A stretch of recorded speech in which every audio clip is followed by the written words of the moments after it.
Hello guys, tara, samahan niyo ako, gawa tayo ng garlic pepper beef.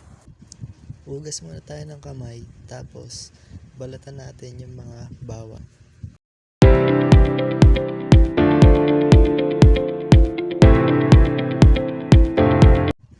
Pagtapos natin balatan yung mga bawang, iwain naman natin ito sa maliliit.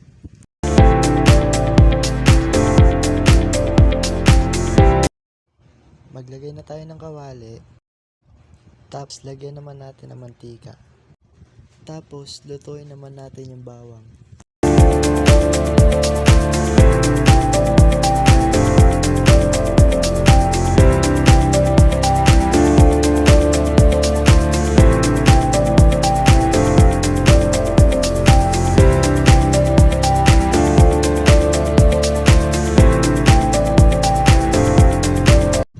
Pag naluto na yung bawang, hanguin natin to.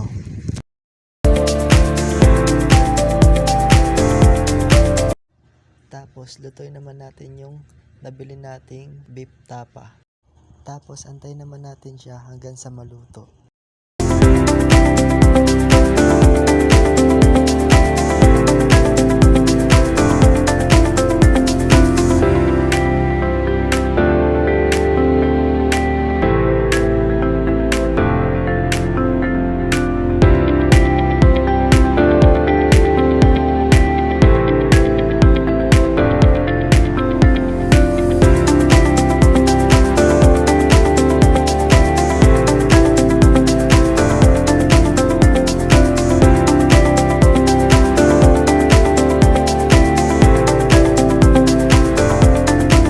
Pag naluto na, tsaka naman natin siya hahanguin.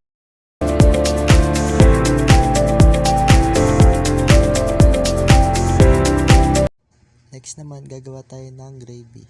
Maglagay ng butter, tapos tunawin ito.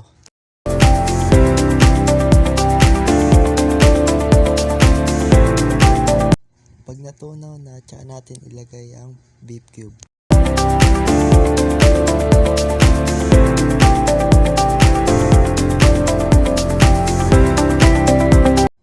Tapos lagyan natin ng isang basong tubig.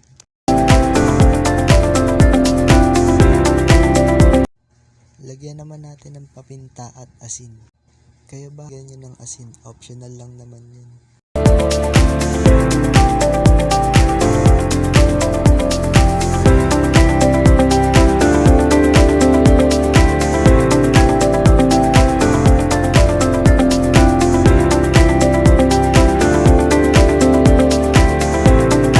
Pag kumulo na, tsaka natin ilalagay yung tinunaw na all-purpose flour.